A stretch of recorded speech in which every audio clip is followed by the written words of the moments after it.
සුමුදැසන කොයාලා හැමෝටම මම අද කියන්නේ බයි බයිට් කාඩ් එකක් කියන්නේ මොකක්ද කියලා. ඔයාලට ඇත්තටම දැනගන්න ඕන මේ බයි බයිට් කාඩ් එකෙන් වෙන්නේ මොකක්ද කියලා. මම දැන් කියන්නම් මේ බයි බයිට් කාඩ් එකෙන් ඇත්තටම කරන්න පුළුවන් මොනවද කියලා. ඇත්තටම මොකක්ද මේ බයි බයිට් කාඩ් එකෙන් කරන්න පුළුවන්? සරලවම අපි කියනවා නම් අපි එදිනෙදා ජීවිතේදී මාස්ටර් කාඩ් එකක් වගේම විසා ඩෙබිට් කාඩ් එකක් විදිහට මේක පාවිච්චි කරන්න පුළුවන්.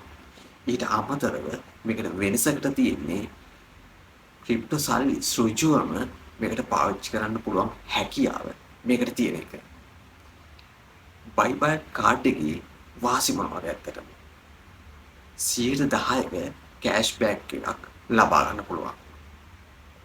ඊට අමතරව USD ඩොලර් වලට 10%ක බවුන්ස් එකක් ලැබෙනවා. ඊට අමතරව ඔන්ලයින් සහ ෆිසිකලි පේමන්ට් කිරීමේ හැකියාව මේකට තියෙනවා. ඊටත් අමතරව මේකට Google Pay, Apple Pay Store එකකින් වගේම Samsung Play Store එකකින්ද මේකට ඔන්ලයින් පේමන්ට් කිරීමේ හැකියාව මේකට ලබා දී තිබෙනවා. ඇත්තටම පාට කොහේ හරි යනවා ට්‍රැවලින් කිරීමේදී ඒ වගේම බිල් එකක් ගෙවීමේදී කෑෂ් විත්ඩ්‍රෝවල් කිරීමේදී හැකියාව මේ බයි බයිට් කාඩ් එකට ඇත්තටම තියෙනවා. මුලින්ම කොහොමද මේ බයි බයිට් කාඩ් එකක් හදාගන්නේ? ඇත්තටම බයි බයිට් කාඩ් එකක් හදාගන්නවා නම් ඔයාලා ඒකට මුලින්ම ඇප්ලයි කරන්න වෙනවා.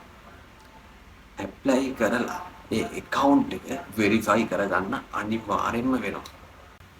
පල්ලෙහා තියෙන යට link එකට ගිහිල්ලා ඔයාලට මේ බයි බයිට් කාඩ් එකට ඇප්ලයි කිරීමට හැකියාව තියෙනවා. ඇත්තටම මේ ඔයාලා මේ ගැන හොඳට දැනුවත් වුණා නම් follow කරලා like එකක් දාන්න. Thank you very much. I'll have